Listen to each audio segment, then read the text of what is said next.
अच्छे लोगों के साथ हमेशा बुरा क्यों होता है? वहीं जो लोग बुरे कर्म करते हैं और अज्ञान की राह पर होते हैं वो खुशहाल दिखते हैं। श्री कृष्ण ने इसका जवाब गीता में दिया है। आपने महसूस किया होगा कि जो लोग अच्छे कर्म करते हैं वो परेशान रहते हैं, वहीं जो बुरे कर्म करते हैं वो खुशी से रह रहे होते हैं। अच्छे कर्म करने वाले परेशान होते हैं कि आखिर उन्हें इतनी परीक्षा क्यों देनी पड़ रही है, जबकि जो अधर्म की राह में हैं वो खुश हैं और जिंदगी का लुत्फ उठा रहे हैं। अगर आपके मन में भी ये सवाल आया है तो आज हम आपको इसका जवाब देंगे। ये जवाब वो है जो भगवत गीता में लिखा है और श्री कृष्ण ने अर्जुन को दिया था। भगवत गीता में वर्णित कथा के अनुसार जब भी अर्जुन के मन में कोई दुविधा होती थी तो वो श्री कृष्ण के पास पहुंच जाते थे। एक बार की बात है, अर्जुन भगवान श्री कृष्ण के समीप आकर कहें कि वो दुविधा में हैं और इसका जवाब वो श्री कृष्ण से चाहते हैं। श्री कृष्ण ने पूछा कि क्या सवाल है?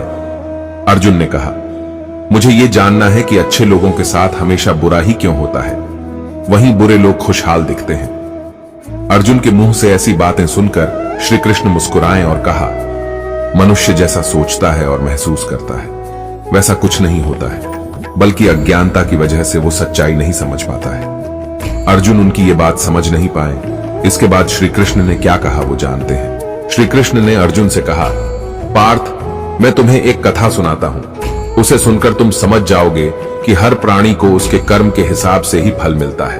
प्रकृति हर किसी को अपनी राह चुनने का मौका देती है।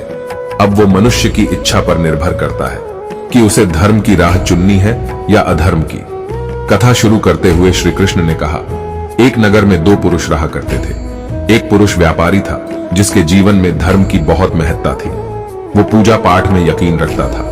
वो हर रोज मंदिर जाता था और दान धर्म भी करता था और हर रोज भगवान की पूजा करता था। वहीं दूसरा पुरुष बिल्कुल विपरीत था। वो हर रोज मंदिर तो जाता था लेकिन पूजा करने नहीं, बल्कि मंदिर के बाहर से जूते चप्पल चुराने। उसे दान और धर्म से कोई लेना देना नहीं था। समय बीतता गया और एक दिन बहुत जोर की बारिश हो रही थी। इस वजह से मंदिर में पुजारी के अलावा कोई नहीं था। ये बात जब दूसरे पुरुष को पता चली तो उसने कहा कि ये सही मौका है मंदिर का धन चुराने का। पंडित से नजर बचाकर उसने मंदिर का सारा धन चुरा लिया। उसी समय धर्म कर्म में विश्वास रखने वाला व्यक्ति भी मंदिर पहुंचा।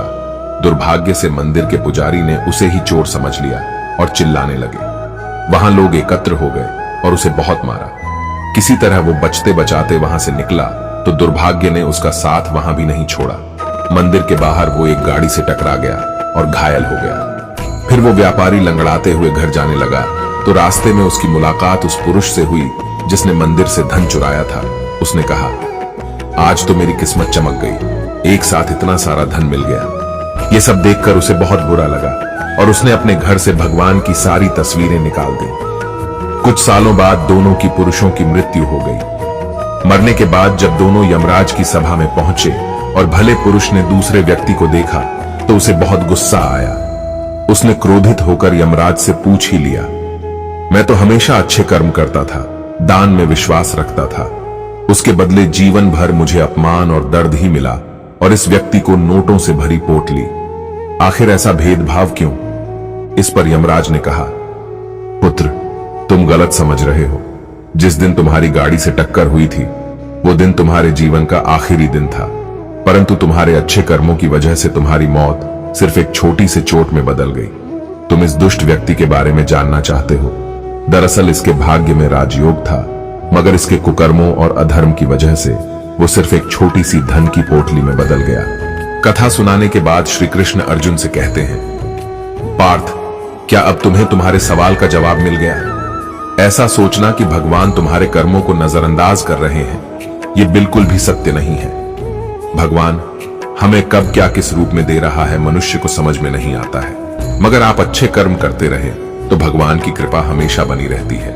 इसलिए अपने अच्छे कर्मों को बदलना नहीं चाहिए, क्योंकि उसका फल हमें इसी जीवन में मिलता है। इसलिए मनुष्य का फर्ज है कि वो हमेशा अच्छे कर्म करते रहे, क्योंकि श्री कृष्ण ने गीता में भी बताया है कि किसी के द्वारा किया गया कर्म बेकार नहीं जाता है, चाहे वो अच्छा हो या बुरा। दोस्तों, अगर आपको ये वीडियो पसंद आई हो तो चैनल को जरूर सब्सक्राइब करें।